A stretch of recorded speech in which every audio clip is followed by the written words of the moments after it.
Welcome to Inside the Noise by Guitarcenter, where we interview the artists, the leaders, and the innovators in the music industry. I'm Gabe Dalporto, CEO of Guitarcenter. Let's go inside the noise. Hey everybody, Gabe Dalporto here with Inside the Noise. Today we have a really exciting conversation with Chad Smith, legendary drummer from the Red Hot Chili Peppers. Enjoy.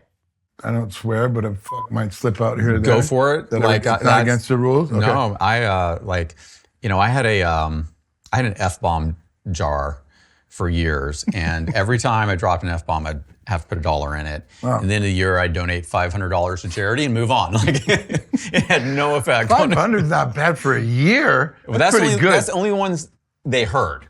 Hey everybody, Gabe Dalporto here. We have got a great conversation today with Chad Smith. Chad has been a member of the Red Hot Chili Peppers for over 35 years. He is a member of the Rock and Roll Hall of Fame. He's a Grammy Award-winning artist. He has recorded with people like Ozzy Osbourne and Elton John and Johnny Cash. And he also just recently created the Chad Smith Music Foundation, which we're going to talk about in a little bit. So just such an incredible career, and we get to drill in today and learn a little bit more. So welcome. It's great to see you. Thank you very thanks much for coming in. My pleasure. Great to be here. Guitarcenter. Do you have a Guitarcenter story? Do you remember, maybe you were around when Dave Wiedemann was like the head A&R guy, right? Yep. And when I first joined the Chili Peppers in 1988, before that, I was like most broke, struggling musicians. And they were like, you need to go like get a good drum set. And I was like, okay, well, where'd you go? Guitarcenter Hollywood. And then you need to meet with this guy, Dave. And I was like, okay. And he was amazing, super sweet, funny, helpful, picked out, a nice kit and cymbals and everything. And I was just, it was like Christmas. It was really, I'm sure a lot of people feel when they go and they get instruments. How did that feel? Even to this day, when I get, and now, I can afford stuff, but when I get new equipment, a new cymbal or a snare drum or something, it's just like, wow, this is just, it never leaves that excitement of the instrument that you love and the possibilities and something new and exciting. Dave was really, really great and really helpful. And that was the first time that I went in. It wasn't the first time I went in, it was the first time I went in to buy something. Yeah, it's. I may have stolen some things.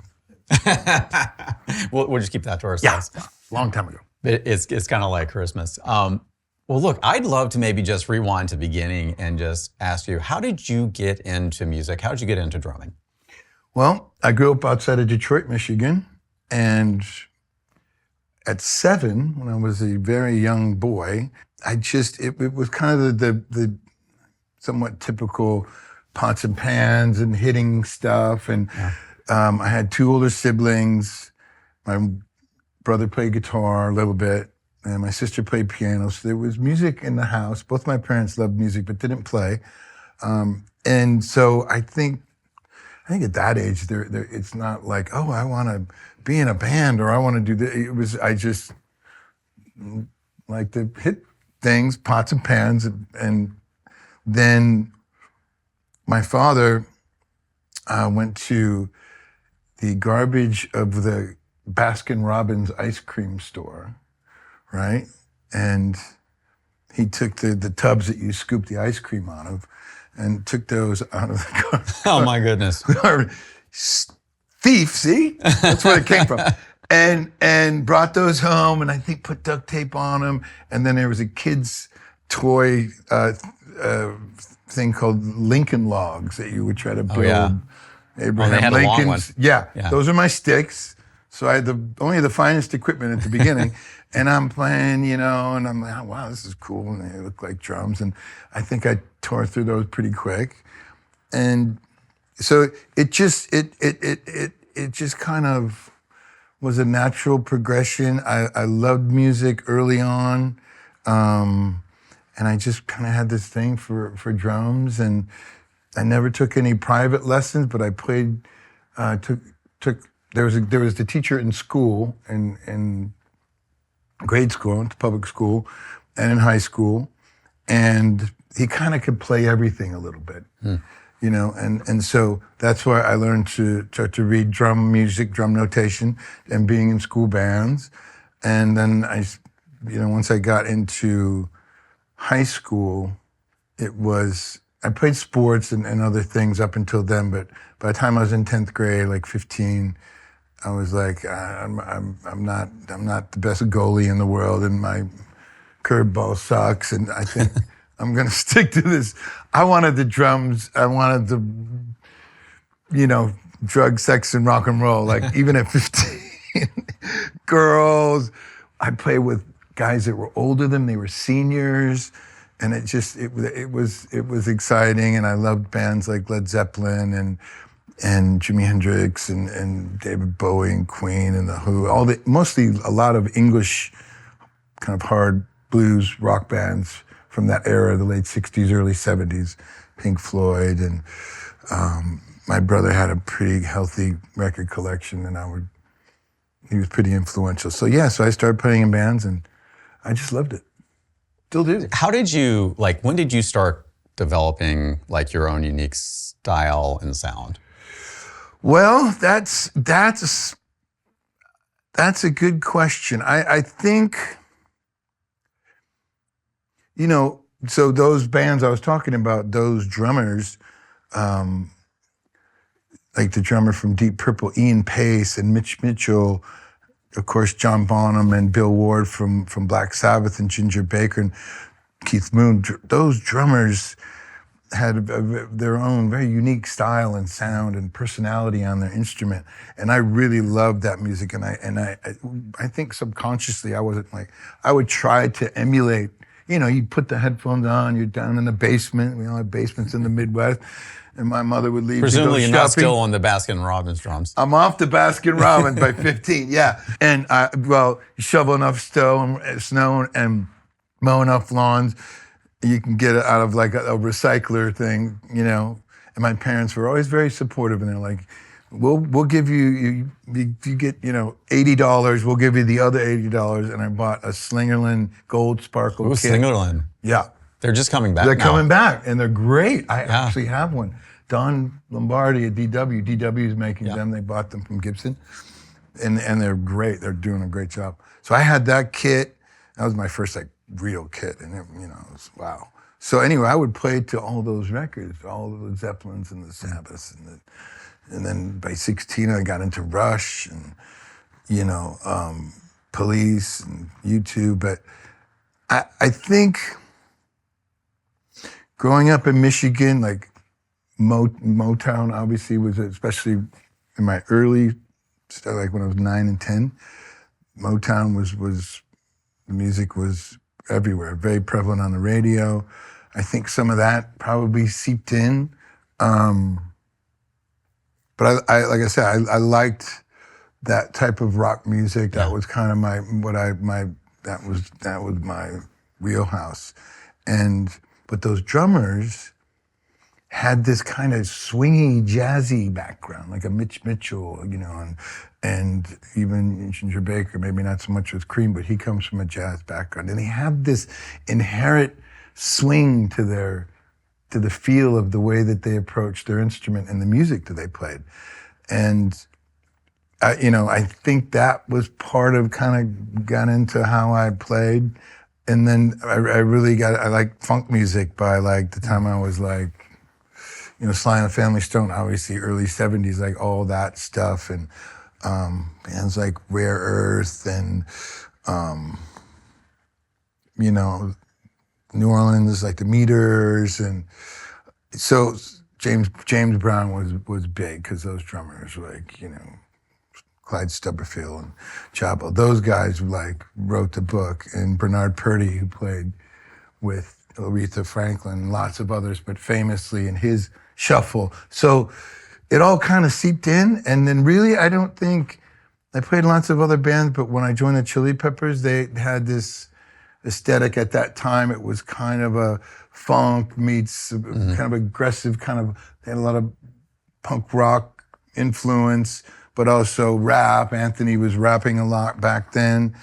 And then Jimi Hendrix, and everything was a wide palette, which was great because I was like, wow, we can kind of do anything. This is really cool. It wasn't one particular kind of style. Were you living in LA when you met? Yes. Okay. So yes. what brought you out to, how'd you get? So 1988 came around, and I graduated from high school in 80, and I played in lots of bands and all the clubs. There was a really vibrant club scene in Detroit at that time. And I just by the summer of 88, I played in this one band for like 4 years, and we got a record deal with RCA back when those things mattered, and we're like, okay, we're woohoo! And like, and then back down to the clubs again. And I was like, the other guys in my band were a little bit older, and you know, they had wives and they lived in these little houses. And I don't know, I was just like, I don't think anyone's coming to see me play at the, you know, main act in Fraser, Michigan, and they're gonna like, hey, I need you for my band. So it was like LA or New York to me, like where a good music scene was happening. And you gotta remember at the end of the 80s, like MTV, and you would see these bands in like the West Coast, Sunset Strip, Guns N' Roses, bands like that. Like, I wasn't like a hair metal guy, but like, that looked like really fun. And New York looked really cold, and I didn't know anybody there. And I'd been in the cold for my whole life. And I'm like, it was very, you know, like Beach Boys, you go, oh, I wanna go to California. And my brother had moved, and he lived in the Bay Area, and he had a good friend of his that lived in LA, and my friend was like, you know, you should come out here. This is really happening. Although I had other friends that had gone to LA and like tried to make it or get in a band or a musical situation, come back like 2 months later, like with their tails between them. This is really hard, and everyone's really good, and you know, you have to drive everywhere, expensive, and I was like, I don't know. But it was one of those like, you feel like, if I don't, at least try, shoulda, coulda, woulda kind of thing. And so packed up my little car, drove across country, drums in the back, and slept on my friend's couch. And then literally, so that was August of 1988. And through a friend of a friend, Chili Peppers audition, they were looking for a drummer, and a guy that I knew, going out with a girl that knew John, who was a new guitar player at the time, and they said, you know, Chili Peppers are looking for a drummer. And I knew who the Chili Peppers were. I mean, this is 1988. They were kind of in a bit disarray. You know, members had come and gone, and I was like, do they have a record deal? And she was like, yeah, I think so. I was like, guys with the socks on their right? They're like, yeah. I'm like, yeah, I'll try for those guys. That looks like fun. Here we are. I thought it was gonna last like 4 months. So 4 years, 40 years. Tell me about the audition. Like, so Denise Zoom is the friend who I owe Denise kind of everything, because she told John and that I eat drums for breakfast. Chad Smith, drummer, eats drums for breakfast. It's a guy, you gotta try him out. And they were just kind of like trying out friends of friends. Yeah. It wasn't like they didn't put an ad in the paper or anything crazy like that. So in Silver Lake, there was a rehearsal place called Hully Gully. And I show up and I got my drums, and they're trying some other guys out, and I'm sitting outside waiting in the tiny little rehearsal room. I'm like, I said, sound good. I was like, this is pretty good. Anyway, he leaves. I'm bringing in my drums, and at the time I'm like, you know, coming right from Detroit in the Midwest, and I got long hair and like a bandana, and like cut off shirt and like some kind of thing. And at the time, like the Chili Peppers' aesthetic was really important. Like what kind of tattoos you have, funny haircut, and like later they're like, oh, we see this guy like walking from the parking lot. We're like, oh no, you gotta get this guy out of here. This looks like he should be on Sunset Strip or whatever. And they're like, oh. So I walk in and Flea's like, is that your breakfast? I'm like, what? Short little guy with a green mohawk. And, and I'm like, okay. And walk in, set up. And I just have always loved to jam and improvise. And like a lot of those bands that I loved, and then bands I played in, but the groups I grew up, like the Zeppelins and the Deep Purples, there's a lot of jamming and improvise. It's not just 3-minute songs, and I love that. And so, unbeknownst to me, these guys like to jam too. And we just started playing, and the whole like what you look like, and they're like 5, they're not tall. I'm taller, bigger guy, and so that all goes out the window when you connect on a musical level, and it just this thing just right off the bat. I mean, I thought it was great, and I'm playing like these guys are good. Like Flea is playing like Flea in 1988. I'm like, wow, this is awesome! And I'm yelling at them, and I'm screaming, and they're like, whoa. I remember John breaking a string during a jam, and I've never seen a person change a string faster in my life. He didn't want to miss out on the jam. He was like, oh. It was so fun. And Anthony we did a couple of songs. They wanted me to learn a couple of Chili Pepper songs, but we just kind of jammed. And when we were just kind of playing, he was like pacing around the room, laughing his ass. He was and I just met the guy. I'm like, this guy's nuts. I don't know what this is all about. And unbeknownst to me, the producer that had produced the record prior, called Uplift Mofo Party Plan, is Michael Beinhorn, who's gone on to do a lot of great stuff. And so he was sitting in the room in the corner, and I thought he was just like a roadie or a friend or something. I didn't know who he was. He's kind of sitting there, and we do our thing. We jam for like a half an hour, play a couple songs, Fire by Jimi Hendrix, and maybe an early version of Higher Ground, actually, I think. Somebody told me that, but I don't remember. Anyway, we play, get done, they're like, cool, it's great. Well, we'll let you know, call you, but okay. And obviously later on, I found out, they're like, to Michael, and they had tried out, obviously, other guys, and Michael was just like, nobody any good, like the friends of the guys in the band, or like sometimes, like the friend gets the thing, and it wasn't so great, but according to him, Michael was just like, it was like a parade of like one worse than the other, according to him. And so they go, Michael, what do you think? And he's like, that's your guy. And they're like, that guy? The thing, the fucking hair, that galoot? Did they make you get a haircut? So they're like, really? And he's like, I'm telling you, that's what you need. You need that power. You need a great listener.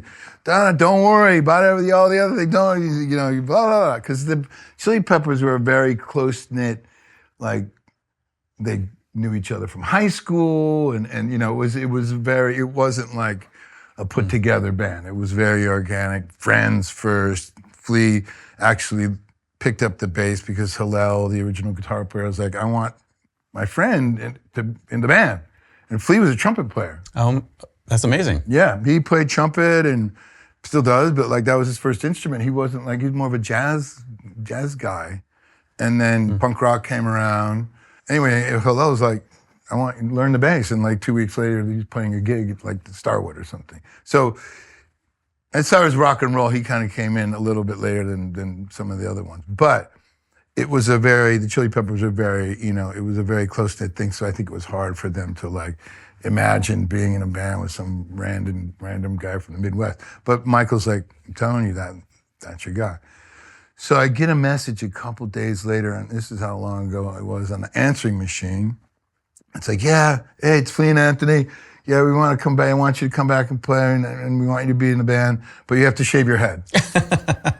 I was like, F those guys.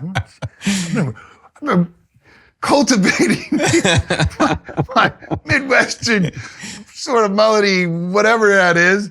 So I show up to the gig, I show up to Holy Gully, and like they're like, you didn't shave your head. I'm like, no, I shaved my head. They're like, Okay, we respect that. Oh, so long ago. Anyway, that was it. So tell me. Here we are. I mean, just Sorry, that was long-winded, wasn't it? and now you're 25 years in. Like, More. tell me, like, I'm always really Yeah, curious. sort of. I guess so. Is that no? 1990. No. 89. 35 years. Right? Yeah. How's the math of How's these the math? geniuses? He's nodding. He's at 35. 35 years. I'm really old. Even more impressive. Tell me about the creative process. I mean, every band kind of goes about it a different way, but like I've heard that you guys are pretty collaborative. Yes. So like, walk me from like creation of a song from beginning to end. How does from first idea all the way through studio production? Like, how does that evolve? Like, who's doing what? Like, who's influencing what? How does that work? It's different. Depends on because there isn't one or two songwriters. It's not like a Mick Jagger or a Paul McCartney kind of thing. No, it's very collaborative, and we all get in a room together, and someone's got a guitar riff or a bass line or something on the piano. Once in a while, Anthony has a melody of a song. Like two of our biggest songs started with a big kind of like a poem with a melody from Anthony. Under the Bridge and Californication were two things that he had and he kind of brought in and sang it, and obviously we made songs out of them. But usually the music comes first. So we get in a room and we just, here's this riff I came up with at home, or here's this bass line I came up with home, or here's a drum beat, or sometimes we just pick key and A, and go, and that day it's this or it's that, and we do that a lot.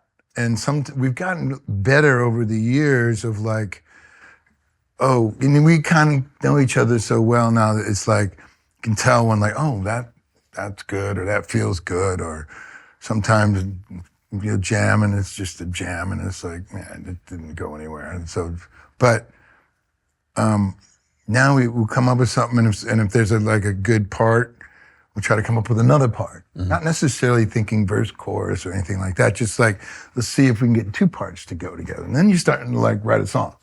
So it's really exciting because often you show up at rehearsal at 11 o'clock, and at 4 o'clock you go home and you kind of have a semblance of a song. And Anthony will be there, and often he'll scat something or be like, I really liked it. I think, I could. Usually we record it and he takes it home and then he works on it. But sometimes it's like, he's also good. He's a good barometer of like, that's good, or, I like that, or maybe it doesn't hit him and at that moment. But that's kind of how it works. Sometimes John, is such a great musician, and incredible songwriter, and has grown so much. He'll have like sort of a rough idea of almost like a mapped out song. He'll have maybe a verse and a chorus, and what do you think about this for a bridge? Or maybe the solo could go over this, or da-da-da-da-da. But it's not like here's a finished demo and play this drum beat from my drum machine. We realize that everyone's input and creative ideas is an important element to the way we sound that we do. Yeah. And we all have strong personalities on our instruments, but what's super cool is that you have to be able to like try anything, even if you think it sucks. I can tell you how many times I've gone like, this is probably the worst idea ever, but what if we did this? Or what if I tried that? And no one says, no, okay. What if maybe it does Tom's here? But what's interesting is that to be open to that, my shitty Tom part might make somebody triggers an idea for like Flea to, but like what if I play this over that, and then that, and then it's like this kinetic energy that we have found to respect and embrace. Yeah. Instead of like, oh, this is the way the song goes, and I played it like this, and if I mean, there's none of that. So I think that's an important element, to be open creatively like that. And then we get our songs together. Takes a while, that's okay. And then we've worked with Rick Rubin for many, many years, since 90 or 91. I think Blood Sugar Sex Magic was the first record he did with us. And we've done all of our records with him, I think, except one. And so we have whatever 20 plus songs, give or take, depending on the record. And then we'll bring Rick in and we'll play him our songs. And it's really nice because we trust him. He knows us very well. He's got a wide musical palette like we do. He likes all kinds of music. Obviously, he's done so much. And he'll just sit there, and he's super chill. He's Rick Rubin. And we'll play. And we'll go, oh, wait till you hear this one. We'll play this song. I remember, I think it was during Stadium Arcadium, and I can't remember what songs, but we were like, oh, he's going to f***ing love this song. This is one of our good ones, right? We play it, bam. Yeah, you did that on Californication. Good. But what else you got? It's his favorite thing. What else do you got? It's his favorite thing. We're like, F***. So then we played this thing from Tuesday that was like a jam that has like 2 parts. Oh, we got this one thing we did. He's like, that's really good. That part, we should make a song out of that. That's fresh. That's different. That's great. That we're like, what is this throwaway thing from Tuesday? So you just like never know, which is really fun. But we trust him. He's great with arrangements. He's really good knowing when you have a good performance, because we go in and we all play together. And we play as a band in a room. That's the way we record. There's no click tracks or anything. We just play live. And you just want to get that arc of that performance the best that you can do. And Rick's really good knowing when that's take 4 or 2, and once you've done 6, he's like, nah, you're past it. Let's go on. Let's move on. So he's really good like that. And then we're fortunate to work with great engineers. They get good sounds and great mixers, and then you get a record. That's amazing. Takes a while though. What a legacy of incredible songs. Yeah, it seems to have worked for us. I don't know, we're always trying to challenge ourselves to do different things in different ways. But I do think one of our strengths is that we sound very unique as a band. The sound of Veretta. Obviously Anthony's voice, his instrument is very unique. But there's like I do a lot of sessions and often, you're just putting drums on afterwards, or there's something to be said about chemistry, band chemistry. Mm-hmm. And I think it's really important for a band, the really good bands that have lasted or have longevity and continue to challenge themselves, have a good chemistry together. And it's an intangible thing sometimes, especially trying to capture that in a recording setting. It's not a natural place to be playing, but you kind of figure it out. So we play together. Speaking of chemistry, there's a couple of points where John checked out from the band. Yeah. And how did that affect your chemistry? How did that affect the songs you developed? I mean, it's a big change. Certainly, because it's the most melodic instrument, not take away anything from the bass guitar, but like the guitar player, it's a big voice in a 3-piece band. So Dave Navarro was an amazing guitar player. We loved him in Jane's Addiction. We knew him from LA, and so we thought that, this would be a good, this probably can work. And poor Dave was like, I just don't, I don't feel, it's not, something on paper, but then when you actually do it, it was great. I love that record. It was very different for us. But the way we worked, the improvising and the jamming, and he's a great musician. But in the situation in the Chili Peppers, he was more of a reactionary, like, Flea would come up with a thing, and then Dave would put his thing to that. He wasn't necessarily coming up with riffs, and everybody works differently, and that's fine. But we didn't know that. We were like, okay, you're a great guitar player, let's play. So it's definitely the chemistry thing. It's very different. And when Josh Klinghoffer was in our band for 10 years, we did 2 records with him. Again, very different guitar player, comes with a different background, more Johnny Marr, more kind of noisier, but great. But you can't put a round peg in a square hole. You know what I mean? It's like it's that's why it's such a rare thing when you find that special chemistry for whatever reason. Why me from the Midwest, and Anthony from Grand Rapids to Hollywood, Flea from Australia to New York to Hollywood. I think John was the only one that actually, no, maybe he's in New York for a little bit. Like why we found each other. I'm glad we did, but you just those kind of things are rare, and so now we appreciate it even more. Like when he's coming in and out of the band, and he came back again, obviously in 2020, and it was like, we there is a special thing that we have, and we don't take it for granted. Yeah. So that's the Chili Peppers. Yeah. Tell me but you've worked with some incredible artists. Yeah. So I'd love to know who was the most difficult and who was the most fun to play with. I talk some shit now. Yeah, let's go. I'm looking at the thing. I mean, I've been so fortunate. I play with. First, I did a lot of records with Rick. He obviously works with a lot of people, Rick Rubin, and so he would call me, and if they needed a drummer or a band, usually it was solo artists.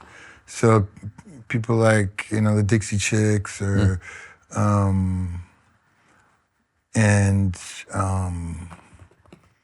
what else have I done with Rick? And Johnny Cash, that was amazing. I'll tell you the Johnny Cash story is pretty good. So growing up in my house, my dad is from West Virginia. I grew up in West Virginia. Really? Yeah. Where? A place you've never heard of called No. Called Poe. It's near Somersville. There's Somersville Lake. Okay. So it's kind of south central. Okay. I also lived in Morgantown for a while, which is up at the top. Have you ever heard of Spencer? Spencer, no. Yeah. I mean, this is like. There's so many just tiny little It's towns. tiny. When I say small, there was no stop sign. Yeah. There was a gas station, and then it went out of business. Take a left at the Rock. Pretty much. Yeah. The bend with the tree. Right. Yeah. That's He loved Johnny Cash, he loved Elvis, and he loved Frank Sinatra. And those were the 3. He also really liked country music, different, Ronnie Milsap and George Jones, and like great stuff. But like when you're a kid and you're hearing Johnny Cash and Frank Sinatra, even Elvis, he liked like older Elvis. I'm like, this is old people's music. I'm fucking cranking Volume 4 by Black Sabbath. I'm like, this is the shit. Not, I was like, oof. But little did I know, that was great music. Great music. Incredible. So my dad had good taste. And so when I finally realized, like, oh, this is actually really, really, really good. So 1990, early 90s, 93, 94, Rick was doing a record with Johnny Cash, American Recordings. But it was just Johnny and his guitar. And so at one point, Rick was like, that's cool, great. It's one of his favorite words, great. And he's like, well, let's do these songs, but let's do it with a band. I'm at home. I lived in Hollywood at the time, and Ocean Way Recordings, famous studio down in Hollywood, very close to my house. So Rick called me at like 6 o'clock. Rare, he's kind of old, long ago. He called me on the phone. He said, what are you doing? I'm like, hi, Rick. I'm having dinner. He's like, do you think you could come down to Ocean Way tonight? I need you for a session. And I was like, yeah. And I'm like, who is it? And he's like, just meet me down there. You're gonna like it. Just meet me down there. Oh, cryptic. I was like, so I get on my motorcycle. We go down there. I'm the first one there. I walk in. There's a little back entrance, and I walk in Studio 2, and the control room is on the right, and there's no one in there. So I walk into the main room, and I don't know if the drums were going up yet. I don't think they were. And in the corner, in the ISO booth, which is like, looks like a walk-in closet, so where singers go so it doesn't bleed into the other instruments in the other room, especially usually the drums, and lights on, and I see a guy standing there, and there's a music stand, and I look around, and I don't see anybody, so I start walking towards it. And I'm getting closer, and I'm like, oh, fucking Johnny Cash. Wow. And he opens the door, and like right out, like he used to have a TV show. I'm old, but like he had a TV show, and his opening line was this thing, "Hello, I'm Johnny Cash," in that voice. And that's what he said. He opens the door and he goes, "Hi, I'm Johnny Cash." And I'm like, yeah, you are. You know, I'm trying to keep that shit together. I go, "Hi, I'm Chad. I'm gonna drum with you." He goes, "Oh, you're Rick's guy. Great." He goes, and immediately he's like, "I got this song Rick wants me to do from this Danzig boy. It's called, what was it called? 19 or number 9? I can't remember, 13, I think it was called." And he starts, we're in the booth together. I'm like, me and Johnny Cash just met the guy. And he's like, here's the stand. He's got his readers on. He's strumming the guitar and he's singing fucking Johnny Cash. I'm like right here. And he does the whole song. And he's talking, "What do you think of that one?" I'm like, "I think that's great. There's another one, Dolly Parton's Bird on a Wire," or something. I can't even remember the name of the song. He wants me to do this one. He starts playing. I get a fucking Johnny Cash concert, like, he did 3 songs. Every time I'm like, that's great. But what was so cool is he just immediately treated me like a peer. Like, "Oh, you're Rick's drummer for the session. You must be good or competent or whatever." And we just related as musicians. He wanted my opinion or what he thought, or just, you hear drums on this. And we had a great night. Mike Campbell from Petty's band was there. Flea came and played. And we did like Heart of Gold. We did some covers, Heart of Gold and some other songs, 4 or 5 songs. And he was just such a gentleman. And he was, the voice, it's just like, that was one of the highlights. Still to this day, like, incredible, like what an icon, and he was amazing. So yeah, we ended up on a CD. I can't remember the name of it, but a couple of those songs came out. And my dad, when I told my dad that, like he would come to Chili Pepper concerts. I remember in San Francisco, like New Year's Eve. This was early, like in '90, and we're playing a pretty big place at that time, like maybe 10,000. I think it was like the San Francisco Civic Arena or something. Primus was on the bill, some other people. And we're doing our thing, and Mother's Milk had been out and did pretty well, and people are going nuts and stage diving and the usual moshing of the time. I remember my dad, he's like, I said, after the show, I said, "What'd you think, Dad?" He's like, "I don't really understand what you guys are doing, but the kids seem to be enjoying." So when I told him, "Dad, guess who I played with last night?" He was like, "Oh. Now you've made it." Now I was like, "Oh, yeah." So that was great. I mean, I don't have any like horror stories. Or anything that pushed you technically or anything like that? Or what's that? Was there anything that like challenged you technically or made you kind of push you out of your comfort zone? Yeah, God. Elton was tough. I did the Elton Brandy record, and that came out last year, and Elton just came off his world tour, finished, he was like, "I'm done," and physically was kind of having a rough time. And he came in and had no material, nothing. Oh. Zilch. So it's me, Pino Palladino on bass, one of the greatest bass players. I played with him a few times. He's amazing. The producer, songwriter, Andrew Watt, who I work with as well on a lot of stuff. And Brandy, myself.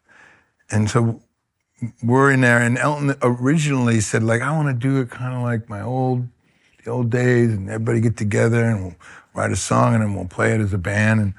But he wasn't in a really good space. He was a little anxious and didn't have anything. And, Elton John normally, historically, writes songs, and Bernie Taupin was there. Bernie gives the lyrics to Elton. Elton puts them up on the piano. And I watched it, man. I was like Elton is like a god, like Mozart or something. He sits down at the piano and he looks at the thing and he kind of look at the words and kind of voice a few chords, and he's an amazing piano player. Like, is there anyone better rock and roll piano player like now? Little Richard or you know, Jerry Lee Lewis, like his idols, but like, who's better than Elton John?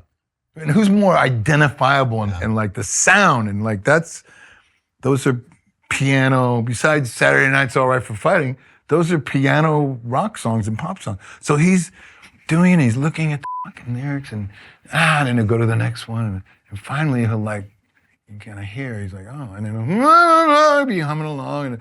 And like 20 minutes, he'll have basically a song with a melody over his left hand is playing all these weird bass things because he's obviously classically trained. This is incredible. I was just like, wow.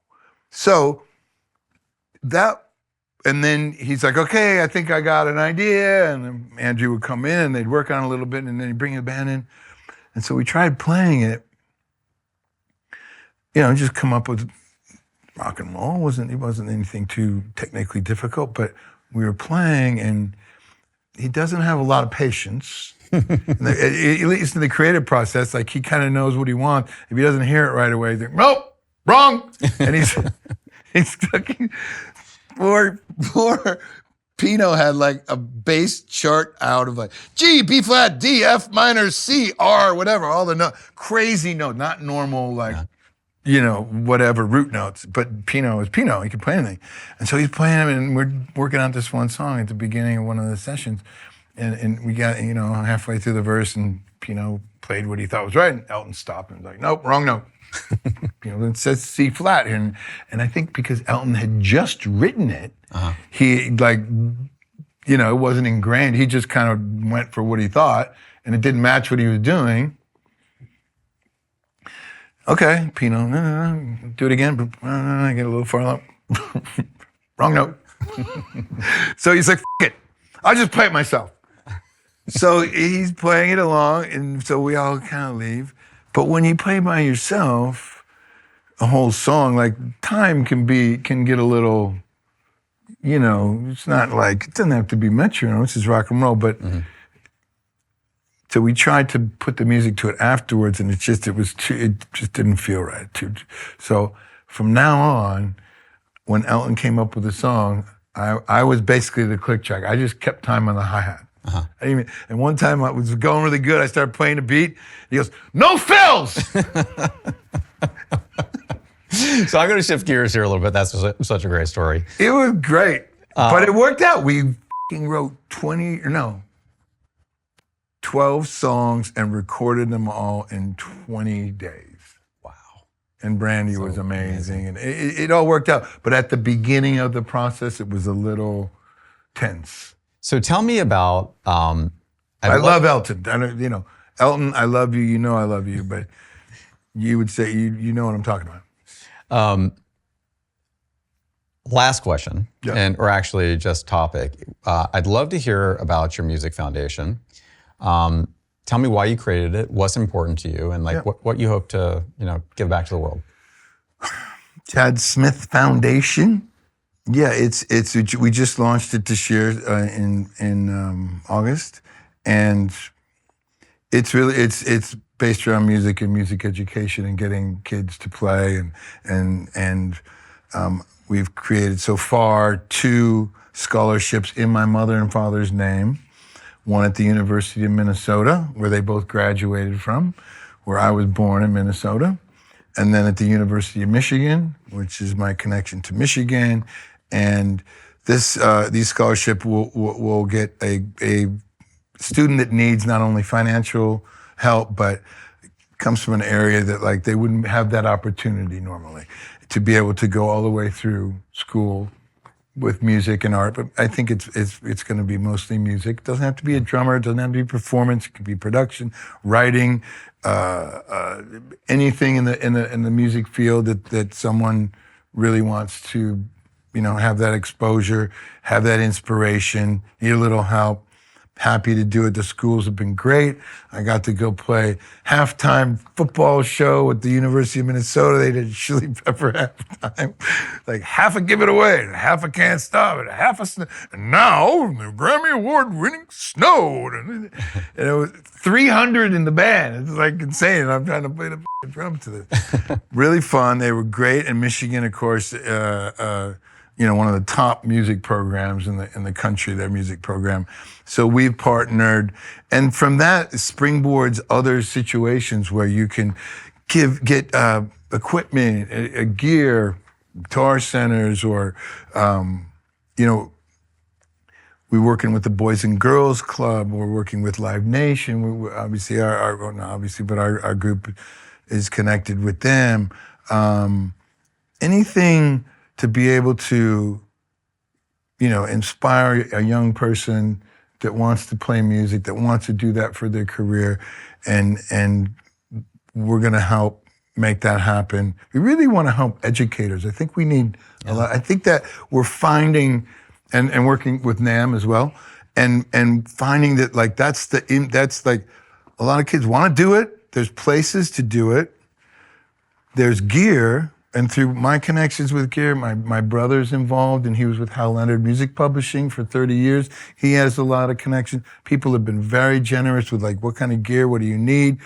But the teaching, kids need to be taught. Yeah. And good teachers that show up, that's what I don't know if they want it to be what they want to do, but through the colleges, we've got kids that can get credits for their school for teaching at a Boys and Girls Club in Michigan or Milwaukee fantastic. or whatever. Yeah, and they can get gear, they can get paid, they can get studio time, they can go see their favorite band through Live Nation. There's a lot of ways we can make a really positive connection around that as well. So sometimes at the beginning we were like, we want to do everything, but you have to kind of focus it. Yeah. And so the scholarships and the music education thing is what we're doing right now. But again, we're in for the long. It's not. We're just kind of getting started, but we're excited about it. And I have to say, the lovely people at Guitar Center have donated $25,000 to the Chad Smith Foundation. So thank you very much, much appreciated. And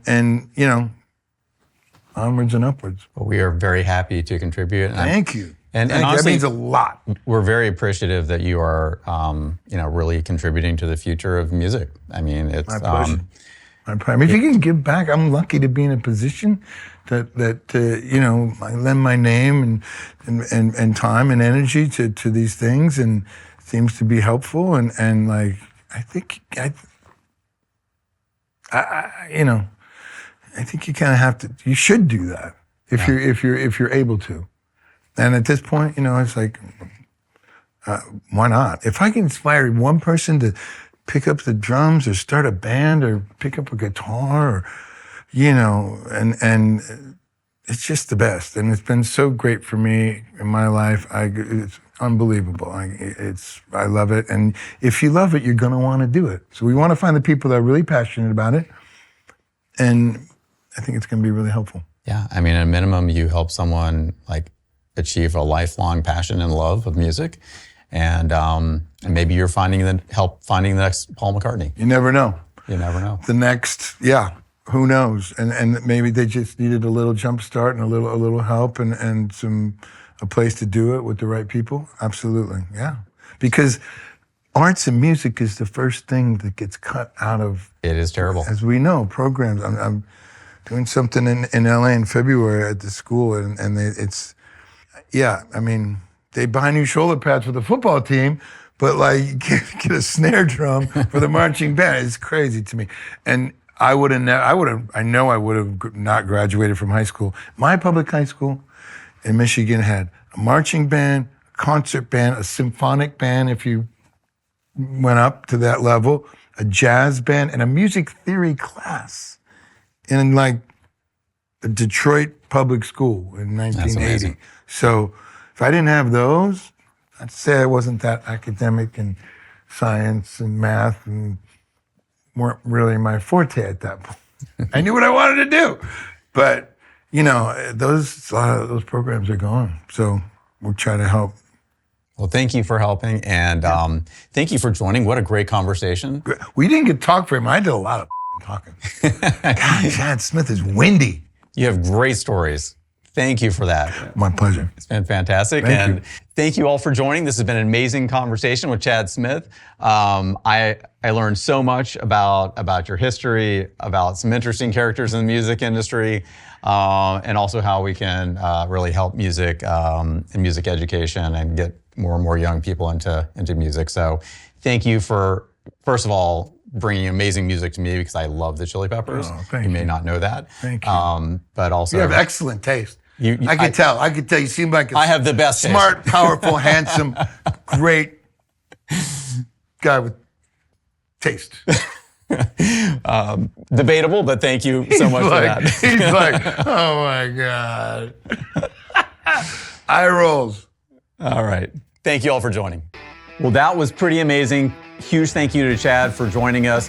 I think my key takeaway from this was what an incredible collaborative process they have. Really kind of spending a lot of time jamming, looking for nuggets of ideas, and each of them contributing their own piece to it, and bringing it together all the way through the studio and the producer. So really, really interesting collaborative process. And oh my God, you get to play with Elton John and he gets to yell at you. What a great story. Have a great day and hope you enjoyed this episode.